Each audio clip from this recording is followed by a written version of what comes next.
everybody, welcome to Sam and Ham. This is Sam. And this is Ham. And today we're going to be going over the Barbarian subclasses. Sounds like fun. Yeah, all the paths and stuff.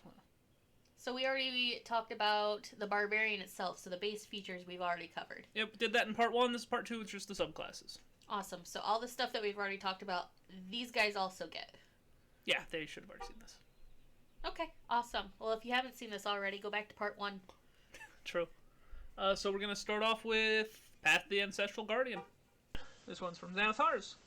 A level 3, spectral warriors appear whenever you rage. So you get mad and ghosts appear. Yeah. Didn't think about it before, but yeah. Well, you said spectral warriors. What else would they be? They're ghosts. That's fair. Your like dead dad shows up and is just like, hit him, son. Get him, my boy. I always think of this one as like a dwarf with, ancient, my ancestors guard me. Oh, and so instead of dead dad, it's like dead great grandpa. Ah. Or grandma. I grandma. don't judge. It's a dwarf thing. Maybe an uncle. But while you're raging, the first creature you hit with an attack on your turn becomes the target of the warriors, which hinders its attacks. Until the start of your next turn, that creature has disadvantage on any attack roll that isn't against you. And when the target hits a creature other than you with an attack, that creature has resistance to all the damage of the target's attacks. Interesting. So you are the tanky taunt boy. Whoever you hit has to hit you, or really should, because it does half damage to anybody if they can even hit them through the disadvantage. Ah, so the ghosts come up and like fly in their face, and they have to hit you to get the ghost to stop. Yeah. I don't know quite how the flavor of that one works, but yeah, pretty much. I just like the idea of ghosts flying around in people's faces, like Scooby-Doo style, like woo. No, those are bad ghosts. Oh, that's bad ghosts. So, a cheesy build with this one that I read about once? If you use a bow, or like a ranged weapon, it doesn't specify it has to be a melee attack. Interesting. So you can, if you're playing as like a rogue multi-class, or if you just have high stealth, you just sit back, plink them with a bow, and then hide, and then they can't get hit. Or like you're basically protecting your allies from afar. Interesting. That would be a very cheesy build. Yeah, you won't get any rage damage. So you won't get any rage damage bonuses, but it's there. Level 6, Spirit Shield. The guardian spirits that aid you can provide supernatural protection to those you defend. When you're raging and a creature you see within 30 feet of you takes damage, you can use your reaction to reduce that damage by 2d6. So you can send the ghost to protect your allies this time, those stupid allies you referenced earlier? Yes, exactly. And at certain levels it goes up higher, 3d6 at 10 and 4d6 at 14th level. But, yeah, you can use your reaction to send your ghost out to help people. Like, this is just the best tank class, to my knowledge, in the game. Interesting. Like, I'm sure there are strategies better than this, like a fighter with, like, certain feat combos, like Sentinel and Polearm Master and stuff, but we'll go over that in the fighter episode. Yeah, anyway. Level 10, Consult the Spirits. You gain the ability to consult with your ancestral spirits. When you do so, you can cast Augury or Clairvoyance without the spell slots or material components. Rather than creating a spherical sensor, the use of Clairvoyance invisibly summons one of your ancestral spirits to the chosen location. Wisdom is your spellcasting stat for these spells. After you cast either one, you can't do it until you finish a short or long rest. So at level 3, these ghosts show up, and they just kind of help you every time you're fighting. But you can't talk to these guys until level 10? Is that what you just told me? I mean, technically I think that is what they're trying to say here. So how do you know that's even great-great-great-great-grandpa? Like, that's just some ghost that shows up? Like, I'd be tripping. Like, this guy just shows up. Like, yeah, he's being helpful, but why is he here? What do you want, Spirit? What do you want, Spirit? Gotta get out the Ouija board. So just to go over it real quick, Augury, which, again, normally would take 25 gold worth of specially marked sticks, bones, or tokens. Ah, that's how you talk to the ghost. Yes. With the bones. You don't need them, actually, for this one. You get to cast it for free. And you can ask a question. You receive an omen from an entity. Over the course of action that you might take within the next 30 minutes, the DM chooses one of the following ones. And they say either wheel, woe, wheel and woe, or nothing. It's basically, wheel is good, woe is bad. Yeah, I would never have assumed that. I don't know my old English, I guess. But, this is literally just, like, the metagaming way of saying, Ayo, DM. Is this dumb? And the DM says, yeah, that's dumb. Ah, so this is old version of vibe checks. Got it. So Yes, exactly. I want a vibe check. Uh, The ghosts say no. It doesn't take any other things into account, such as casting special spells or the gain of a companion. If you cast it 2 or more times before completing your next long rest, there's a cumulative 25% chance after each casting that you get a random reading. The DM makes this roll in secret. So, with the Ancestral Barbarian, you can do it after every short rest. Mm-hmm. So theoretically, cast the spell, short rest. Second, and then cast it again. Mm-hmm. There's a 25% chance the ghost just lies to you. The ghost lies. If you call up the ghost too often, he's gonna just start lying. Hey, ghost! What about this plan? How do you think of that? I don't know, man. Yeah, sure. It sounds like great. Go do it. Fucking idiot. And then the ghost just leaves your ass there. Oh, jeez. So you can't bug the ghost too often. They'll happily fight for you, but if you ask them questions, they get pissed. Yes. So the other one is Clairvoyance. A 3rd level spell normally. Cast 10 minutes to cost. Cost. Hello? I'm having a stroke. The casting time is normally 10 minutes, and it normally would cost 100 gold for a focusing crystal. But again, for the Barbarian, it's free. And you can create an invisible sensor within range of a location familiar to you. And the range is a mile. Or an obvious location that is unfamiliar to you, such as behind a door or around the corner in a grove of trees. The sensor remains in place for the duration and can't be attacked or otherwise interacted with. When you cast the spell, you may choose seeing or hearing. You can use the chosen sense through the sensor as if you were in its place. As an action, you can switch between seeing and hearing. A creature that can see the sensor, such as a creature benefiting from invisibility or true sight, sees a luminous, tangible orb about the size of your fist. And, if you remember, the Ancestral Barbarian said, instead of the normal sensor, it summons one of your Ancestral Guardians to the Chosen Spirit. To the chosen location. So basically, you ask your ghost buddy to go hang out in the field for a little bit and say, hey, what do you see? Interesting. Yeah. I actually really like this ability because it gives the Barbarian a little bit more out-of-combat utility that, again, this is where the, martial characters are going to be losing it a little bit. How do you do out-of-combat utility when the wizard can just negate an encounter? That is rough. I mean, I think in our last session on actual D&D, it's like, oh, cool, the rogue, he's pretty stealthy most of the time. Like, I bet he could go stealth off. Oh, what about the dude in plate armor if I cast Pass Without Trace on him? Just as stealthy. Just as stealthy. It's pretty nice. Just as stealthy. It is pretty nice. I get to be big and hit hard. Exactly. So, the last ability for Ancestral Guardian is Vengeful Ancestors. They grow powerful enough to retaliate whenever you use your Spirit Shield, which is the one where you get to reduce damage as a reaction. To reduce the damage of an attack, the attacker takes damage equal to the amount of force damage that your Spirit Shield prevents. Interesting. So at level 14, they finally decide to actually help and do damage. Yeah, the ghost up until now has just been holding his hands up and go, no, stop! And finally the ghost's like, alright, we can throw hands. What kind of friends are they? So, true friends fight your fights for you. I don't think that's how the saying goes. Are you sure? Pretty sure. Okay, so this is my least favorite Barbarian subclass right here. Path of the Battle Rager. Oh, it sounds like the best class. No, it's awful. No, this is you're thinking mine. Berserker. No. I like this. This sounds good. Sorry. Okay, so this one's from Sword Coast Adventure Guide. It has the restriction, dwarves only. And it literally says up at the top, known as, I'm not going to say that one, Kolbjarch, literally axe idiot in Dwarvish. So again, restricted to only dwarves. At level 3. Axes. Not even. At level 3, Battle Rager armor. At 3rd level, you get to use a spiked armor as a weapon. And while you're wielding spike armor and raging, you use a bonus action to make one melee weapon attack with your armor spikes against a target within 5 feet of you. If the attack hits, the spikes deal 1d4 piercing damage. You use your strength modifier for both attacks. Additionally, when you use the attack action to grapple a creature, the target takes 3 piercing damage if your grapple check succeeds.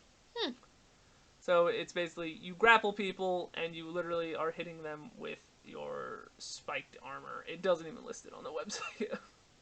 Oof. Yeah. It's just, I guess it's not as awful as I used to think, but I just don't like how it says straight up you take 3 piercing damage. Like, even at level 3, 3 piercing damage is kind of nothing. Once you get higher level, it isn't going to do anything.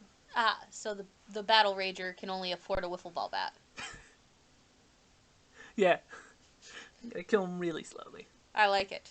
But, I mean, they get the bonus action to, you know, hit somebody with their own armor, I guess. You literally just can yeet yourself at him. I love it. Level 6, Reckless Abandon. When you use Reckless Abandon while raging, or Reckless Attack, sorry, you also gain temporary hit points equal to your con modifier, minimum 1. They vanish if any of them are left when your rage ends. So, That's pretty good. I mean, you use that Reckless Attack so people have bonus, you know, have advantage to hit you, and you get a little bit of temp HP. Yeah, no, I like that. Yeah, it's not bad. Battle Rager Charge, beginning at 10th level. When you can take the dash action as a bonus action while you're raging. Perfect. That's what I needed. That's what I absolutely needed. I need to run. I need to run fast. I need to hit. Where are you going? I don't know. Where are you going? Fast! Exactly. I got my axe. I love it. And then 14, Spiked Retribution. Whenever a creature within 5 feet of you hits you with a melee attack, they take 3 piercing damage if you are raging, aren't incapacitated, and are wearing spiked armor. Ah, I'm a dwarf with spiked armor. I'm going to deal 3D piercing damage with my axe. No, Fax. No 3D nothing. It's just 3. Yeah, that's why I said 3. That's fair. You're going to do 3 damage with my spiked armor, holding an axe, both hands, double wielding those axes. Yeeting myself into battle with my, what is that you said? Spiked armor. No, yeah, I said spiked armor. Okay, sorry. What was the movement? It was like... Battle Rager Charge? Battle Rager Charge, yeah. So, let's do the math here. How fast are we going? Well, first off, you have to be a dwarf, so not very fast. We're going fast. So you're going 25 feet a turn. Okay. By that level, you will have that fast movement, so you're going to be going 35. So, 35. As fast as your average wood elf. And we can dash as a bonus action, so that means we're going half that movement speed again for dashing, or is it a full movement? You go the full movement. You get half of that just for raging the first turn. So the first turn, you get to go 35, plus half of that would be, 20 more, so that's 55. Every turn after that, you can do 35 plus 35. 70 feet a turn. 70 feet a turn? Yeah. Basically... That dwarf's moving. It's not bad. At level 10... He's literally a living... what is that thing with the ball with the chain? A flail? A flail, yeah, he's literally just a living flail just bouncing around out there. At level 10, this Barbarian is almost as mobile as a level 2 rogue. Perfect. That's all you need. That's all you need. A level 2 rogue. Perfect. A level 2 rogue and a level what? What was that? 9? 10. Level 10. Yeah. Yes. So... Please, sign me up. This is one of my favorites. This one I think is super cool. Path of the Beast Born. Path of the Beast Barbarian. No, nope. What? No, the name. You can't say no at the name. Yeah, I can too. I said yes at the last one. Battle Rager sounded great. Path Beast? See, so, okay. Overdone. So, Path of the Beast, I think is super cool. It is kind of like playing as close as you can to a werewolf. Uh-huh. It literally says one of the, origins is one of your parents is a lycanthrope, and you've inherited some of their curse. Gross. You literally just got born? What if I didn't want to be born a werewolf? Maybe I wanted to be a duck. So, level 3, whenever you rage, you can transform, revealing your bestial power. Until your rage ends, you get a natural weapon. It counts as a simple weapon for you, and you use strength for everything, right? Mm-hmm. You can either get a bite. Mm-hmm. It does D8 piercing damage, and once on each of your turns, when you damage a creature with the bite, you regain a number of hit points equal to your proficiency bonus, provided you have less than half your hit points when you actually land the hit. So if you're below half health, you can use the bite, get a couple of hit points back. That sounds like magic. Yeah, you'd think. I thought barbarians didn't do magic. You'd think. Interesting. Continue. So, claws. Mm-hmm. I think this one's the coolest one. Each of your hands turns into a claw, which you can use as a weapon if it's empty. It deals a d6 of slashing damage on a hit. Once on each of your turns, when you attack with a claw using the attack action, you can make an additional claw attack as part of the same action. I have to ask, when you say your hands turn into a claw, does that mean like a claw on each of your fingers, or are you talking like one big, like, claw? Like, are we talking crab claws, or are we talking... Yes, crab claws, actually. The whole time, they're pincy. So if you even turn into a bear, you don't get a choice, it's just crab claws. Yes. So, I'm being serious, and you told me yes. oh no. No, they are not crab claws. I believe it's however you want to flavor it, but I believe it's supposed to be like your fingernails grow out. Ew. Someone needs a pedicure. Yes. But so, basically, whenever you attack with these ones, you get an extra attack as part of that action. So, at level 3, when you get this, you get 2 attacks. Level 5, you get 3 attacks. Kinda nutty. That is kind of nutty, except claws don't do damage. They do a d6. That's not a lot of damage. It's not a lot of damage. But you gotta remember, you're also adding strength to that, and you're also adding your rage bonus to it. Definitely. I still think that 3 damage of piercing armor is so much better. Yeah, it's great. So, the other option you have, and remember, you only get one of these every time you rage, is a tail. Does a d8 and has the reach property. If the creature you can see within 10 feet of you hits you with an attack roll, you can use your reaction to swipe your tail and roll a d8, applying the bonus to your AC equal to the number rolled, potentially causing the attack to miss you. Interesting. So it's actually not bad. 1, it's a reach weapon, so it comes in handy then. And then 2, if you just don't want to attack with it, if somebody within 10 feet hits you, you can try to fucking block it. That's pretty kind of sick, actually. So a tail is now a shield. A little bit. Interesting. What if the creature you transform into doesn't have a tail? Well, you're not actually transforming into an animal. You're just getting bits of animal. You're only getting bits of an animal, so you're still a dude. You just have a tail now. So you're not turning into an animal. You're turning into a furry. Yeah. And this is your favorite? I don't like where this conversation is going, so I'm going to move on to Bestial Soul at level 6. Cause the natural weapon of your beast form count as magic damage. And you can also alter your form to help you adapt to your surroundings.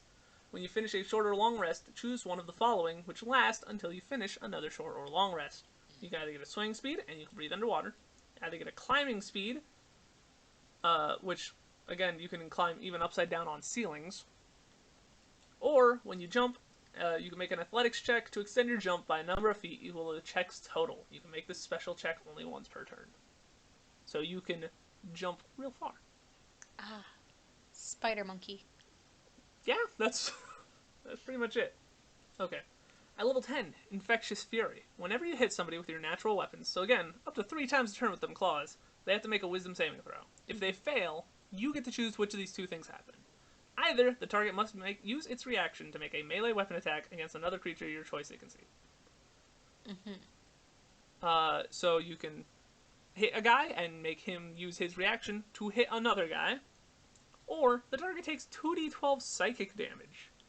Oof, that hits hard. Psychic damage is hard.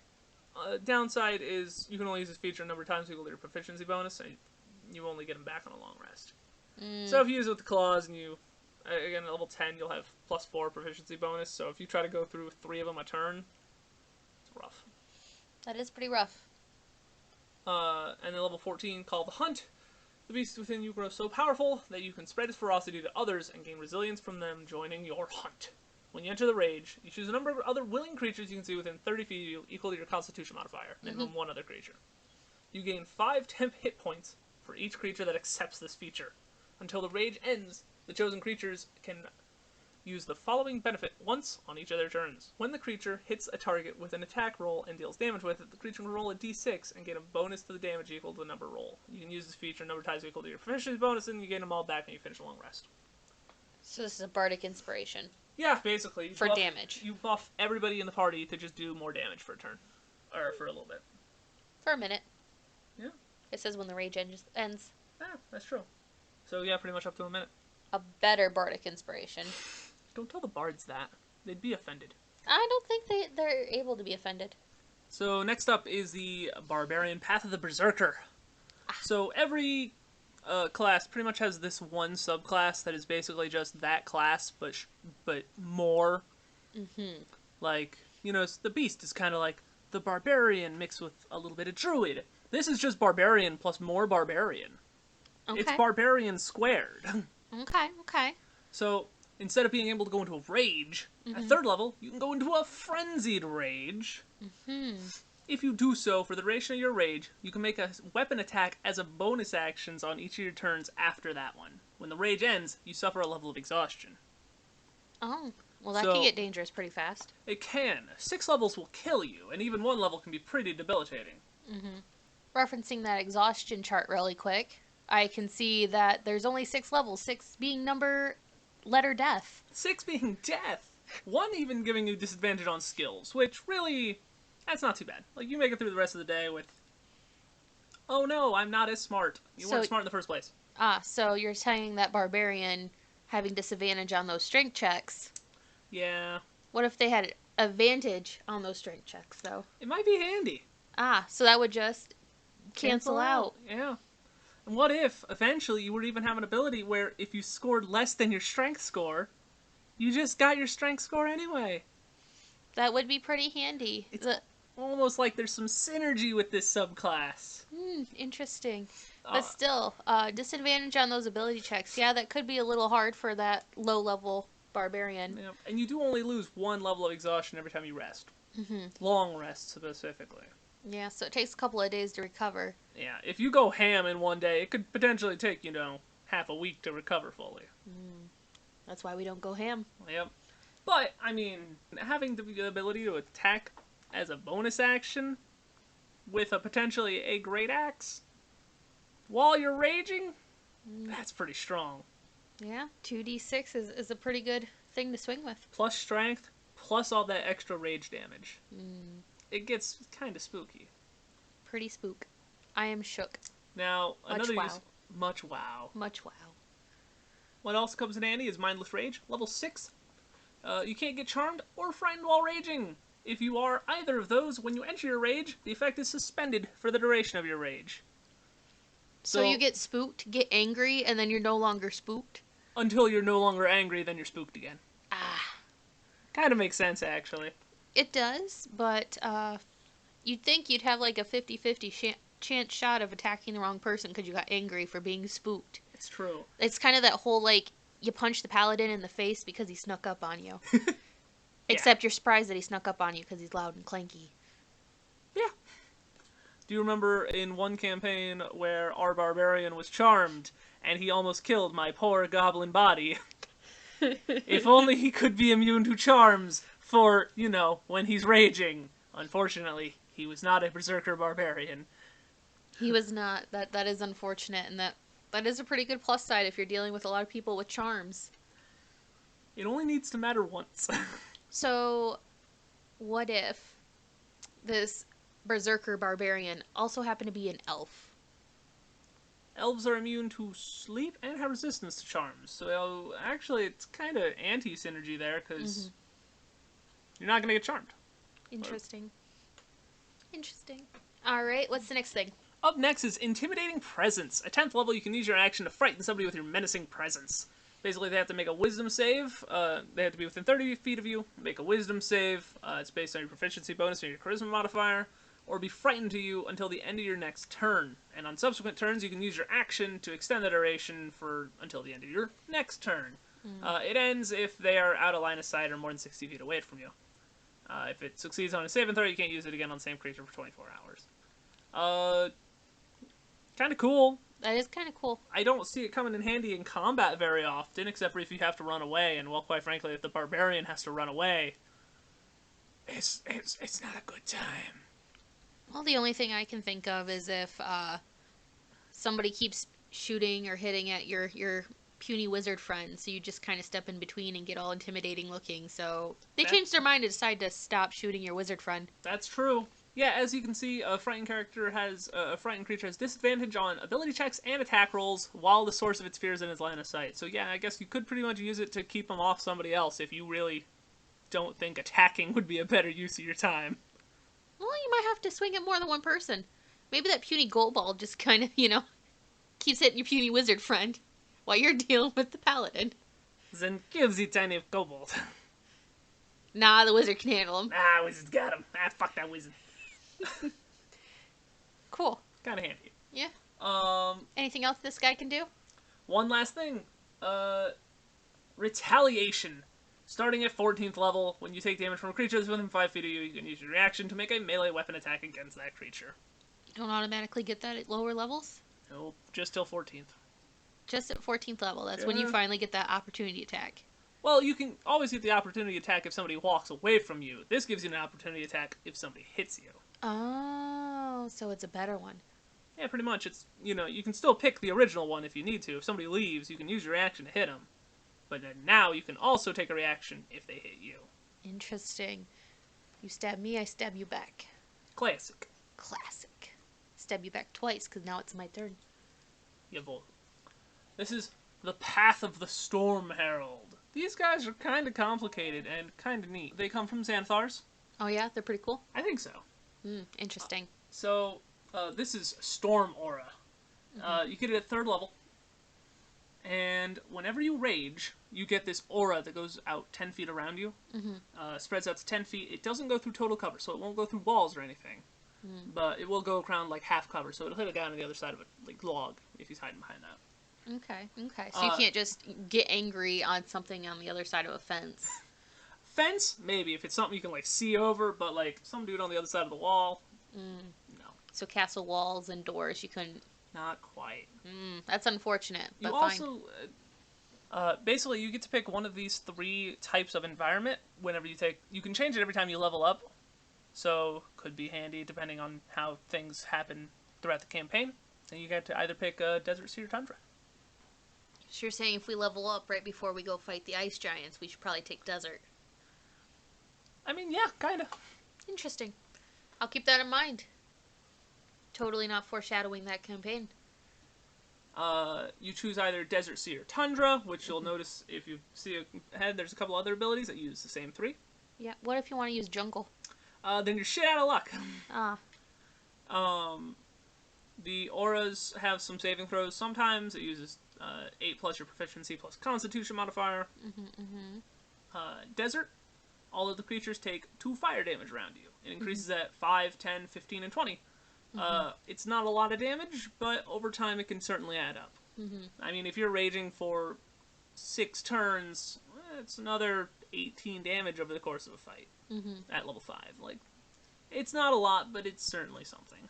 Especially if, you know, it's a damage type that might be useful in a certain situation, like Desert doing fire damage against trolls to stop their regeneration. Could be kind of handy. Interesting. The next one is Sea. You get to basically call down lightning on somebody within 10 feet of you. They have to make a dex save to... If they succeed, they take half damage. If they fail, they take the full damage. Kind of surprisingly, the Desert increases at 5th level, and then 10th, 15th, and 20th. This one only increases at 10th, 15th, and 20th. It doesn't get a buff at 5th. Kind of sad to be them, but... Yeah, you can see how, you know, a d6 every turn could certainly add up. It's definitely not on par with the Berserker Barbarian's bonus action attack, but you also don't got to worry about exhaustion, and you get a little bit of variety. You know, if you need, you know, area of effect, you can get Desert, single target Sea, or if you pick Tundra, you get temporary HP on each of your turns. So, and that can definitely add up over the course of a fight, especially with the resistances. Looking at level 5, where you get 3 a turn, it's basically 6 a turn because of your resistances. That could be kind of neat. Interesting. So, moving on. Any questions? Yeah, so I'm noticing that you have Tundra, which is ice. Sea, which is lightning. Yeah, kind of. So I would count that more for air. Desert is fire. So where's the earth damage? Are you just trying to make an Avatar reference? No, I'm just talking that there, you know, why not do rock damage? Rocks hurt. That's my sword. My sword is the rock. It's also scissors.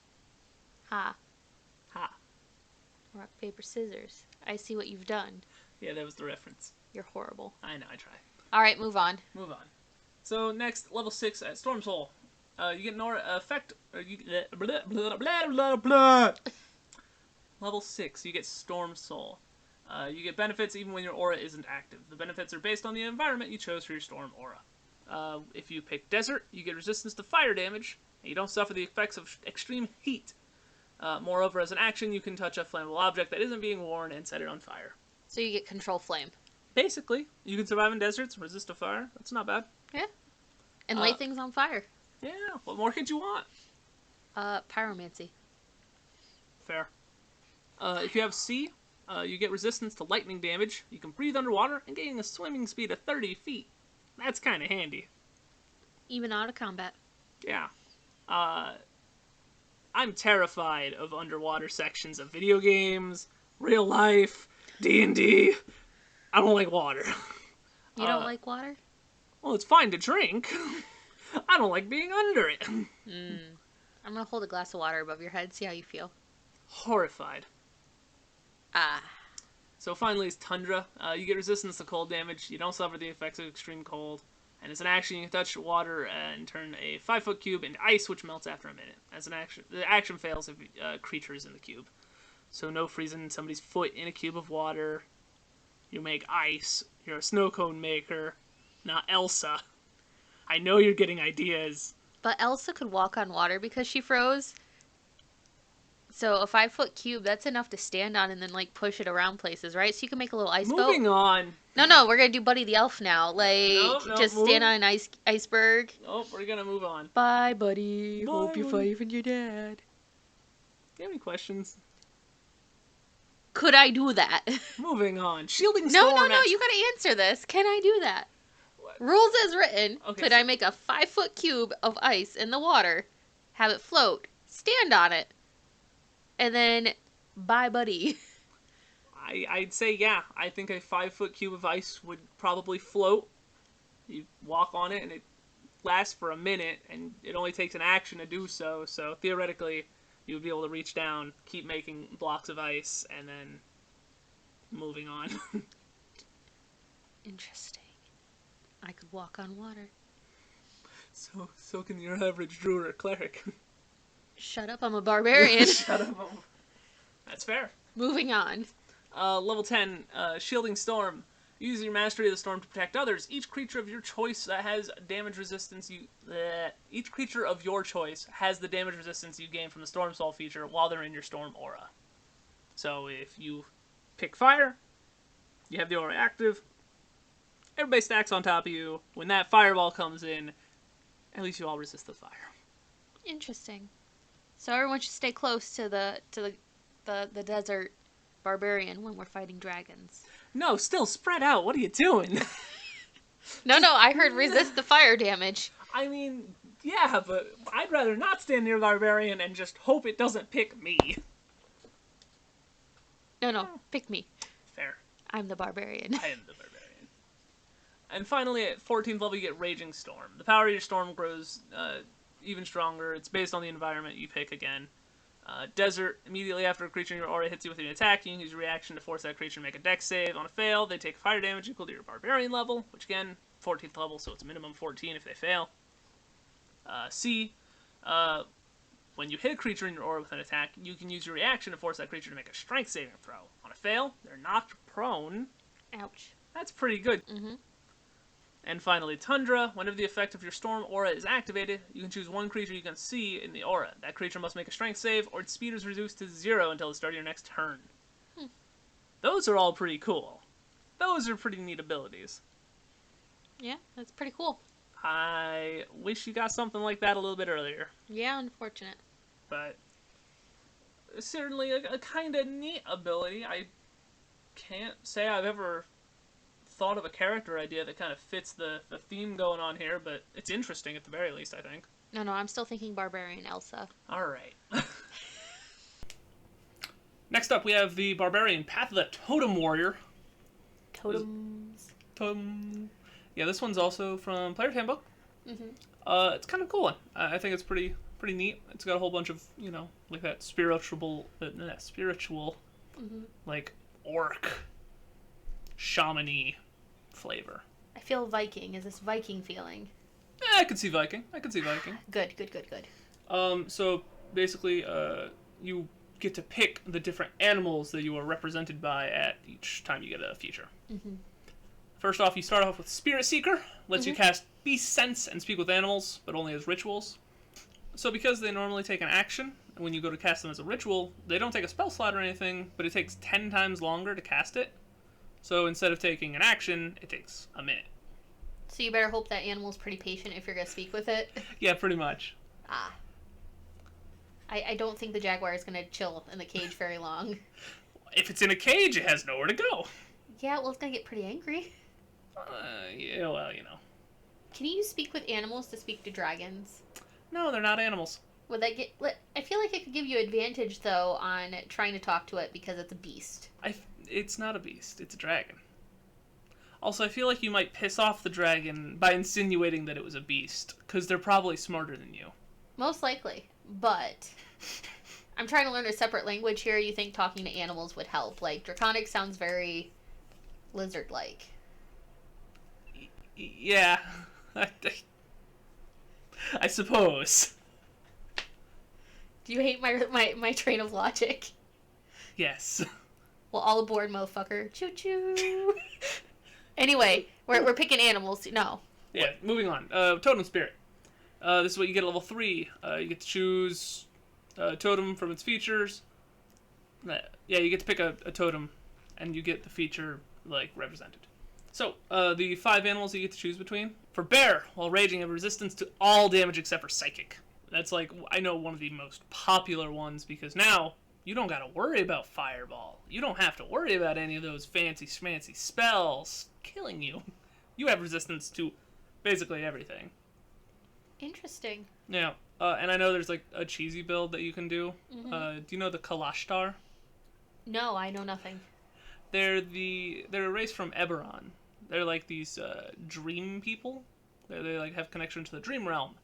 And one of their racial abilities is that they have resistance to psychic damage. So you do a bear totem Kalashtar, and you have resistance to all damage. Ooh. Big oof. Yeah. It's kind of silly. Sounds like you need a dragon to fix that. You still have resistance to the dragon, though. Yeah, well, the dragon's smarter, so he'll figure a way around it. The next animal you get to pick from is the eagle. While you're raging and not wearing heavy armor, other creatures have disadvantage on opportunity attacks against you, and you can use the dash action as a bonus action on your turn. A dash action as a bonus action? Yeah, you can dash as a bonus action, and everybody has disadvantage on opportunity attacks against you. Well, if you're dashing around, that makes sense. That's true. It's not a bad option. I just don't know of anybody that's picked this one. Someone who wants to be super, super speedy. Yeah, pretty much. The only thing that I can see that would kind of suck is it's a bonus action to rage. Mm-hmm. So you're not getting that mobility until at least another turn has happened. But plus you have to be able to hit or the rage goes away, right? Yeah. That's still the rage rule? Yeah. That is a little rough. Elk. While you're raging and not wearing heavy armor, do you notice all these say not wearing heavy armor? They really, really don't want you to wear heavy armor. They want that barbarian to run around scantily clad. Yes, of course. No plank clanks. Everybody knows the classic barbarian fantasy of running around in a, tiny little red dress. Red dress? No, a loincloth. Yeah, that's what I meant. We have to talk about your fantasy, sir. Maybe that's another episode. Yeah, well, we'll get there when we get there. Anyway, elk, when you're not wearing heavy armor and raging, your walk speed is increased by 15 feet. So you have these gracefully long legs. Yeah, it kind of just seems worse than eagle. Except for if you're got a better... Unless you need your bonus action. Like if you're dual wielding or something. That makes sense. I just like elks. They're majestic. They're majestic. Majestic. For the tiger, while raging, you can add 10 feet to your long jump distance and 3 feet to your height distance. Wow, that sounds worthless, right? No, you just have a lot of dex points. And you just parkour everywhere. Oddly enough, jumping's all athletics and strength in 5th edition. Oh yeah, I forgot. Yeah. Never mind. Put it all in strength. Parkour. Parkour. Doesn't seem all that useful for me, but I also don't jump a lot. You don't do a lot of chase scenes either. Parkour. Parkour. For wolf, this is another really popular one because everybody likes wolves. Also because it's kind of good. While you're raging, your friends have advantage on melee attacks against any other creature within 5 feet of you that is hostile to you. So you become more of like a support barbarian kind of thing. You'll be the rogue's best friend, though. Yeah? Rogue's best friend, but I mean, that tiger sounds pretty cool. Parkour. I'm a bear fan myself. Can we get a bard, though, to join the Tiger Totem Barbarian? So just Eye of the Tiger just plays in the background all the time? Just no, that's Final Countdown. What's wrong with you? A lot of things. Moving on. Level 6, you get Aspect of the Beast. Hey, look, you get to choose from the same 5 animals again. Can you choose a different animal? Yes, actually, you can. You are not stuck to the same one. It's kind of like, you know, the totem pole thing that has, like, one head on the bottom, next head up. Yeah. So you could pick them again, the same thing? So you could just do bear, bear, bear, bear, bear? Mm-hmm. Assuming there's 4 things that you could choose from. That's interesting. Can we be brother bear? No. Oh. That's how you become a man, by becoming a bear. Watch the movie. You'll get the reference. That's fair. Hashtag not sponsored by Disney. Dude, I wish. So bear. Your carrying capacity is doubled, and you have advantage on strength checks to push, pull, or lift or break objects. Eagle, you have eyesight of an eagle. You can see up to a mile away with no difficulty, and discern fine details, though something was no more than 100 feet away from you. And dim light does not impose disadvantage on your perception checks. So, pretty decent. I know a lot of DMs will forget to give you, like, even if you have dark vision, if you're in a pitch black room, you still have disadvantage on perception checks, actually. Interesting. Yeah, it's one of the actual few ways to get around that. Or carry a torch. Well, yeah. I mean, if you're a coward, really. No. Carry a torch. Drop the torch as a bonus action. Pull out your dagger. Stab things. What kind of barbarian uses a dagger? I don't know, a sneaky rogue one. I guess it would fit with the eagle in the first tier. Yeah. I can see it. Elk. While mounted or on foot, your travel pace is doubled, as is the pace of up to 10 companions while they're within 60 feet of you and you're not incapacitated. That could be, like that seems like a really good bonus. If that ever matters. Like, if that's something that matters to your group, I can see that being really awesome. If you had to get someplace fast, I like that travel pace. Yeah. I think that would go well if you were trying to travel quickly, but also still not just go berating through the forest on your travel. Yeah, I could see it. You still make decent perception checks and survival checks while you're traveling.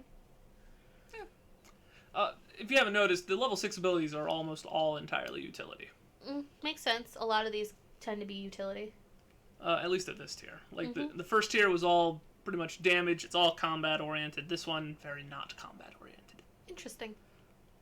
Tiger, you get proficiency in 2 skills from Athletics, Acrobatics, Stealth, or Survival. Kinda neat.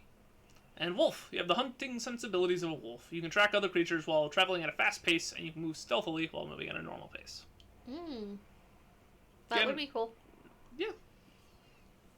You just get to be quiet. Yeah, I could see that, again, being handy for travel. I wish that there was a little bit more stuff that did that, to be honest. Yeah. I know we've definitely struggled to make travel a little bit more interesting sometimes. Yeah. It happens, man. You can only, narrate so much of, you walk on a road. True. Spirit Walker, at 10th level, you can cast the Commune with Nature spell, but only as a ritual. When you do so, a spiritual version of one of the animals you chose for your totem spirit or aspect of the beast to appear to convey the information you seek. Ah, so a Patronus charm. Or, summoning a spirit. No, we're talking Harry Potter now. Meh. What do you mean, meh? Meh. I'm relating this to our viewers. Meh. And to the fact that I know nothing. That's fair. So, Commune with Nature. Normally it takes a minute, but again, we have to cast it as a ritual, so it's going to take 10 minutes. And then you bravely gain knowledge. In the outdoors, the spell gives you knowledge of the land within 3 miles of you. In caves or other natural things, it's limited to 300 feet. Doesn't function where nature has been replaced by construction, such as in dungeons or in towns. You gain knowledge of up to 3 facts of your choice from any of these subjects. Terrains and bodies of water, prevalent plants, and blah blah blah. Powerful celestial, fae, fiends, elementals, and undead. Influence from other planes of existence and buildings. Wait a minute. The spell doesn't function while you're in construction. However, you get knowledge of buildings? Yeah, that does seem a little bit goofy, but I think it's more like you're out in the forest, and there's a house over there, and nature knows that that's not nature.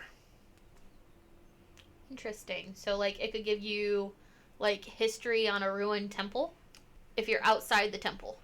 I think it would probably be able to tell you that there is a ruined temple there. I don't know how much history would be able to give you. Maybe a little bit. It depends how, like, generous the DM's being with a lot of these spells like this. Well, hopefully the DM is kind that day. That I decide to ask a stupid question about the temple that they, described in front of us to very detail. Well, I think I can speak for all DMs with, 1, I'm usually willing to exposit some lore about the world. 2, I'm always bribable with pizza. Pepperoni or sausage? Both? Both is good. Interesting. Is there anything else I should know about this Totem Barbarian? One last one. Level 14, they get Totemic Attunement. And once again, you get to pick from the same 5 animals. Bear, while you're raging, any creature within 5 feet of you that's hostile to you has disadvantage on attack rolls against targets other than you or another character with this feature. So no 2 bears next to each other just causing, infinite disadvantage. Enemy is immune to this effect if it can't see or hear you, or it can't be frightened. While raging, Eagle. This one's actually one of my favorite abilities. While raging, you have a fly speed equal to your current walking speed, but it only benefits in short bursts. You fall if you end your turn in the air and nothing else is holding you aloft. So how does this barbarian fly? I've always pictured it as big-ass jumps. Okay. So you just jump and theoretically fly equal to your walking speed. Yes. But you have to be on the ground at the end of each of your turns. So a big boy jump. Yeah. Theoretically, you can do any kind of maneuvers that you want, so it doesn't have to just be, a jumping arc. You can pull whatever crazy bullshit flight you want, but it has to be within your turn. So you could go up 15 feet in the air, and then, forward, 10 more, assuming that you have 35 walking speed? Or you can just, pull, a straight up 30 feet and then over 10 feet. It doesn't matter. It doesn't have to be a natural jump at all. It just has to... You fall at the end of your turn, so... That's a Superman trait right there. Yeah. It's kind of neat. I like that. I wish it was more accessible before level 14. Yeah, that would be pretty cool. But move on. Elk. While raging, you can use a bonus action during your move to pass through the space of a large or smaller creature. That creature must make a strength saving throw or be knocked prone and take bludgeoning damage equal to a d12 plus strength. You literally are bowling people over. That makes sense. Elk have big antlers. Elk do have big antlers, honey. Love you. Yeah, you too, cat. Yeah, you tell him off. Tiger. While you're raging, if you move at least 20 feet in a straight line towards a large or smaller creature, right before making a melee weapon attack against it, you can use a bonus action to make an additional weapon attack against it. So, there's this ability, druids get really used to this, because it's what a lot of beasts have. It's called, Pounce. Mm-hmm. And it basically is, it's on a lot of the big cats, lions and tigers and stuff like that. Bears, oh my. Oh my. Not bears, though. No, we talked about the bear. Yeah. No, if you move at least 20 feet, they usually get some kind of a benefit, so that's kind of what they're representing here. Interesting. For wolf, while you're raging, you use bonus action on your turn to try to knock a larger, smaller creature prone when you hit it with a melee attack. Hit somebody, use bonus action, you can try to knock it prone. That's a feat from the druids, though, right? Or that's... It's inspired by it, yeah. Okay. So dire wolves just have the innate ability, whenever they bite somebody, they immediately have to make a save or be knocked prone. This is a little different, because you still have to use a bonus action to make it happen. For the wolf, whenever he hits something, they have to make a save or be knocked prone. This, you have to use a bonus action, and they don't get a save. They're just immediately knocked prone. Interesting. Yeah, it's kind of cool. But that's all there is for the Totem Warrior. Any questions? So if we had to stack these, which would you recommend? Would you go bear, bear, bear? Or would you go, lion, tiger, bear? There's no lion, actually. There is no lion. Elk. Elk all the way, man. Is that what you do? Elks are majestic. Yeah, but majestic as they are, would you want to play as one for the entire campaign? No, I get bored because elks can't speak human. That's fair. Would I be a barbarian elk, though? Maybe, because then I could bowl people over at level... What did you say that was? 20? That was 14. 14. I can do it. That's fair. I think my personal favorite would probably be bear, eagle, to be honest. Bear, eagle, eagle. Yeah, maybe wolf, eagle. I really like that first wolf ability. The second tier here, where it's all utility. I don't know, I might go tiger, just because having more skills is never a bad thing. Yeah, that wouldn't be terrible. I don't foresee bear, tiger, or wolf being super useful. But... And then this other one with pretty much a lot of these on the 14th level are good, but having a flight speed is just too cool for me to pass up. Interesting. Yeah. Ready to move on to the next one? Yeah, let's go on. Here's the one we've been waiting for. Path of the Wild Magic. Wild magic? Yep. This one comes from Tasha's Cauldron of Everything. And I know you love your wild magic. So, first ability they get, level 3, Magic Awareness. As an action, you can open your awareness to the presence of concentrated magic. Until the end of your next turn, you know the location of any spell or magic item within 60 feet of you that isn't behind total cover. So it's like a bad detect magic. Yeah, a little bit. Okay. You can only use it a number of times equal to your proficiency bonus, and you get them back on a long rest. So it's kind of just like a detect magic that's a little different. Next, the fun bit. Wild Surge. Surge. Whenever you enter your rage, you roll on the Wild Surge table, and you get the effect produced. If it has a saving throw, it's 8 plus your proficiency plus your constitution modifier. Interesting. What's some stuff that might happen? There's only 8, so it's not quite as random as the Sorcerer. Each creature, number 1 is each creature of your choice must succeed a con saving throw or take a d12 of necrotic damage, and you gain a d12 of temporary hit points. Interesting. You teleport up to 30 feet to an unoccupied space you can see. Until your range ends, you can use this effect again on each of your turns as a bonus action. I love that. It's pretty cool. An intelligible spirit that looks like a flump or a pixie, your choice, of course, appears within 5 feet of one creature of your choice that you can see within 30 feet of you. At the end of the current turn, the spirit explodes, and each creature within 5 feet of it must make a dex saving throw or take a d6 of force damage. Until your rage ends. You can use this effect again, summoning another spirit on each of your turns as bonus action. You have such a big grin. Oh, it's I fun. do. How many times can you rage a day again? Depends on your level. It depends on your level. Yep, so it's... if level 2 gets to do 2 rage? Well, you pick your specialization at level 3, but yeah, I believe it's 3 times level 3. Or 2 times level 3, so... 2 times at level 3? Yep. I can work with this. Number 4, magic infuses one of your weapons that you're holding. Until your rage ends, the weapon's damage type changes to force, and it gains the light and thrown properties with a normal range of 20 feet and a long range of 60 feet. If the weapon leaves your hand, the weapon reappears in your hand at the end of the current turn. Thor's hammer! Basically. But it's a ghost Thor's hammer because it's a force weapon. So actually, and I know you're going to love this, lightsaber. Why have I never heard of this before now? Why have you not told me of this before now? You don't play Barbarians! That's why we're doing the whole video! I need to know more. Tell me more. Number 5, whenever a creature hits you with an attack before your rage ends, that creature takes a d6 of force damage as magic lashes out. Lame, but strong. Until your rage ends, you're surrounded by multicolored protective lights. You gain a +1 bonus to AC, and while within 10 feet of you, your allies get the same bonus.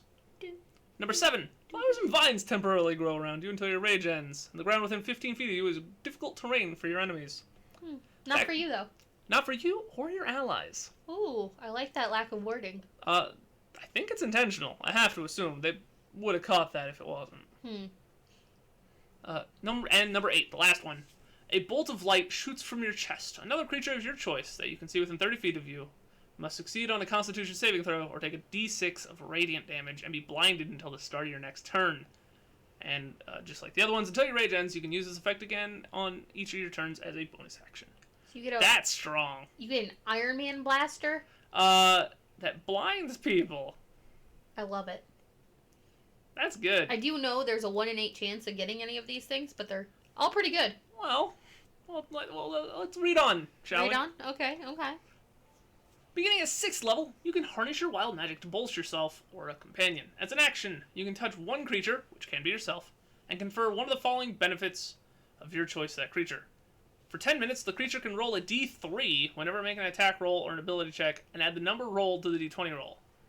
Second one, roll a d3. The creature regains 1 expended spell slot, the level of which equals the number rolled or lower, the creature's choice. Once a creature receives this benefit, that creature can't receive it again until after a long rest. Mm-hmm. You can take this action a number of times equal to your proficiency bonus, and you regain all expended uses when you finish a long rest. Interesting.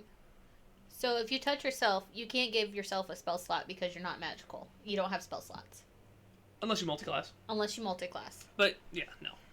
Okay. But you could use the other one to do an extra d3 of an attack roll or an ability check. Yeah. Interesting. It's very interesting. D3, you roll a d6. 1, 2, 3, 4, 5, and 6. 1, 2, and 3. Yeah, that. I was gonna ask if you knew how to roll a d3. You roll a d2 and then pretend 3 doesn't exist. Now you actually just flip a coin, and if it lands on its side, that's the third side. Ah. So, up next, level 10. Unstable Backlash. Mm-hmm. Starting at 10th level, immediately after you roll damage or fail a saving throw while you're raging, you can use your reaction to roll on the wild magic table and immediately produce the effect rolls. This effect replaces your current wild magic. Okay. So whenever you get hit, if you have a wild magic going on that you don't like, you can change it up. You can change. Yes. Interesting. And then finally, at level 14, Controlled Surge. At 14th level, whenever you roll on the wild magic table, you can roll the die twice and choose which of the two effects happen. If you roll the same number on both dice, you ignore both numbers and choose whichever effect you want. So, Snake Eyes, or Doubles, sorry, not Snake Eyes. So, Doubles is a wild card. Yep. I love it. 1 in 8 chance that you just get whatever the hell you want. A 1 in 8? Really? Is that how that works? Yeah, because theoretically, whenever you roll one dice, it doesn't matter what the first one is, because the second one can always match it. So it's just 1 in 8 chance that the second die comes up as the same as the first one. This is why I failed statistics. I like math. That's why I play this game. Ah. Any other questions? I'm going to have to go back to that previous question of why haven't I not heard this before? Is this your next character? Tempting. I have to do all the wild magic. That's fair. All of the wild magic. Moving on, bringing us to our very last one, the Path of the Zealot. What does zealot mean? It is a religious fanatic. Ah, that makes sense. So this is the Barbarian of the Gods. You mean the crazy? Potentially. I smell a cult. Potentially. This one came out with Xanathar's Guide to Everything, and never played one, never really gotten to see one in action, but I've heard very good things. Starting at level 3, Divine Fury. You can channel Divine Fury into your weapon strikes. While you're raging, the first creature you hit on each of your turns with weapon attack takes extra damage equal to a d6 plus half your Barbarian level. The extra damage is necrotic or radiant. You choose the damage type when you gain this feature. So just bonus damage. You get pretty darn reliably. Kinda sounds like a paladin on crack. Yeah, a little bit. I could definitely see that. Yeah. Paladin on crack. Yeah. Could be cool. Tell me more. You seem concerned. The other thing you also get at level 3, Warrior of the Gods. At 3rd level, your soul is marked for an endless battle. If a spell, such as Raise Dead, has the sole effect of restoring you to life, but not on death, the caster does not need material components to cast the spell on you. So basically you get a Revivify for cheap? Not cheap. Free! Nice. Normally you gotta put, hundreds or thousands of gold worth of diamonds on the line for every spell cast. With this guy, nope.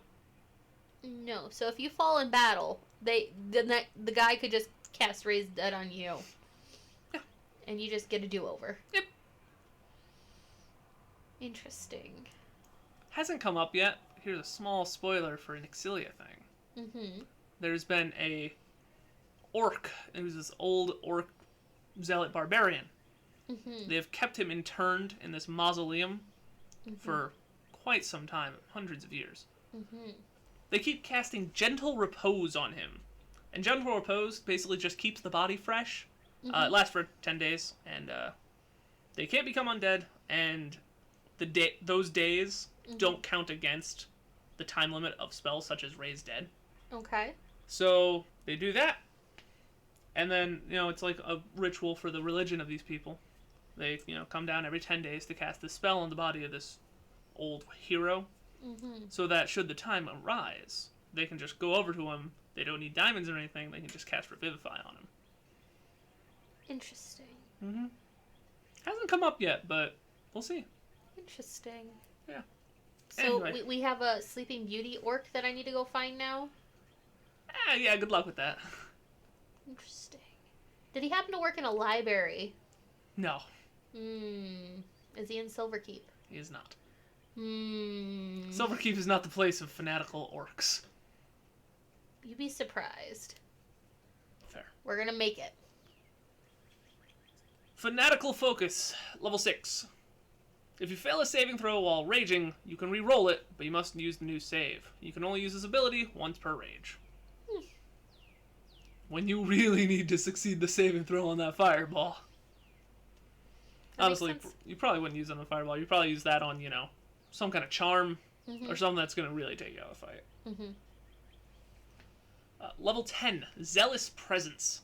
At 10th level, you learn to channel the divine power to inspire zealotry in others. As a bonus action, you unleash your battle cry and infuse with divine energy.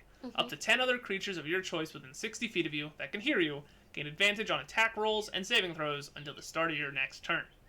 Once you use this feature, you can't use it again until you finish Long Rest. Interesting. That's one hell of a battle cry. Yeah. Yeah. And then their last ability, Rage Beyond Death. Starting at 14th level, the divine power fuels your rage and allows you to shrug off fatal blows. While you're raging, having 0 hit points doesn't knock you unconscious. You must still make death saving throws, and you suffer the normal effects of taking damage while at 0 hit points. However, if you would die during your death by failing death saving throws, you don't die until your rage ends. And you die only if you still have 0 hit points. Explain. If you're raging, you still have to keep making death saving throws, but you're not unconscious. You keep fighting. So you're telling me if you get hit, you take a failed death saving throw. Yes, and if it's a melee attack, it's an automatic crit, and that counts as 2. Ooh. However, you still fight. Yep. Even if you get all 3 failed death saving throws, and you would die then, assumedly, it says you don't die if you only die if you still have 0 hit points. So if the cleric gives you even a single hit point, you're good. This is the reason I've heard so many people love Zealot Barbarians, especially at high level. Because, and the biggest combo of all, Persistent Rage, one of the Barbarian base level abilities. At 15th level, your rage only ends if you fall unconscious or if you choose to end it. It does have still the limit of it only lasts a minute, but basically, you're immortal for that minute. Interesting. There is 0 counterplay to it, and if you just keep a potion on you, before the rage ends, you just glug glug. Interesting. So the only way to kill this guy then is to hit those 3 failed saves and then not let anybody touch him for 10 minutes. Yeah, you gotta just for 1 minute. 1 minute? Oh, yep. Raise the dead a minute? Oh, well, I mean to just get him to die the first time till his rage ends. Then, theoretically still, anybody can come res him for free. Yeah, that's what I meant, so... Oh yeah, he's, And that Raise Dead is only, what, for 10 days? Yeah, Raise Dead's 10 days. Okay, and then after that, any other spells that could bring this guy back? Resurrection. Yeah, Resurrection's a century. A century? Yeah. Normally it costs 1,000 gold, too. Why is there not an army of these things running around? Well, it's because generally there aren't a whole lot of level 14 plus barbarians. Smart. We gotta take them out before they get too powerful. There are also a lot of angry dumb guys usually, so... Sweep the leg. Sweep the leg, Johnny. Yeah, no, I think these ones sound pretty sick. They, like, narratively, the story writes itself. Mm-hmm. So, that one's by far my favorite. What do you think? Is there still the wild magic or anything else come up that you think you might like better now? I love the chaotic energy of the wild magic. You know me. I do. I mean, this guy sounds terrifying. Mm-hmm. So he's kind of high up on my list here. That's fair. Of characters to look out for. But, yeah. That's interesting. Yeah. So, alright, well, we'll see. Scale of 1 to 10, how likely do you think your next D&D character is going to be a barbarian now? 2. I got plenty of rogues I gotta get through first. You gotta play that 7th rogue before you really move on to something new. Yeah. You gotta overplay it, you know, you like a song that you really like, you gotta play it until you hate it. Ah, yes, classic. Yes. We'll see. Alright, well, maybe the next class we do, we'll end up liking it a little bit better. Okay. So, with that, you got anything else? No, I don't think so. Alright, well, thank you guys all for listening. That's gonna be all for us for today, and we'll see you in the next one. Bye-bye. Bye.